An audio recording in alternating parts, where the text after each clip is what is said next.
This is Bunbury. As previously promised, let's look at one offensive strategy that nullifies a heavily defended auto turret. I'll be using Harley today, but I could use any of the ranged attacking supervillains and the same strategy will hold. Here's what I need to do. I need to get at the top of this jammed room where there's an auto turret, heavily defended, plus I've got an enforcer and a loony bin waiting to jump into action as soon as I enter the room.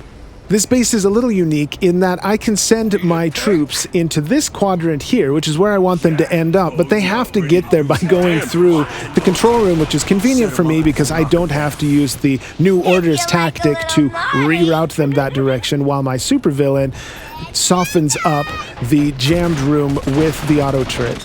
Now right here I'm going to throw the Jack of Hearts right at the cryo barrel, and I'm going to allow my troops to take out the bodyguard super quick while Harley works on the guard post and the other sentries up here. I want to make sure this door goes down so people don't accidentally get distracted and go into the wrong room. Generally doesn't happen, but still, want to be safe. I'm going to throw the Jack of Hearts again right next to the supervillain, so he's doing damage and being distracted at the same time.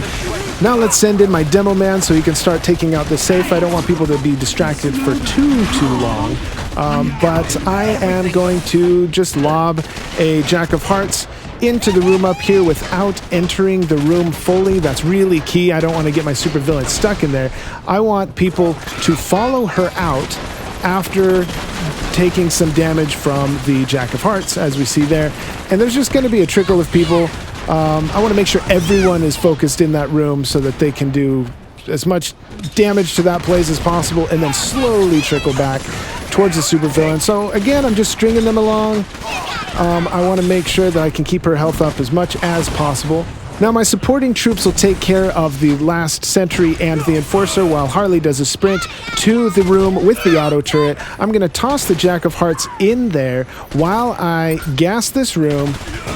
Now I'm basically looking to add cover fire for this remote control explosive with the Jack of Hearts. I threw it a little bit too late, but still, we still took out the auto turret, and that was the point. And now my troops have some cover fire as well as they enter this room. And here comes my demo man to open up the door for me. Probably what I'm going to do here, I'm going to take out the loony bin as quickly as I can. I'm going to stand in the doorway and wait for my troops to fully enter the room before I come in as well. It looks like after this room we only have one sentry to deal with, which is really not that big of a deal. So I'm going to lob one more Jack of Hearts into the room. Well, I'm a little tardy on that, but whatever. There you go. And now let's send a remote control explosive to blow this door open behind me just in case I do need to make a quick exit. I don't want to wait for the demo man.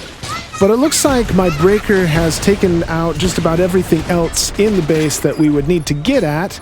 And that's exactly why I avoided using the new orders tactic altogether. By sending everyone to the other side of the base, I knew they'd have to come back this direction to get at all of the other defending troops, but it allowed my breaker to stay on that side and do cleanup while everyone else rampaged their way through the rest of these defenses.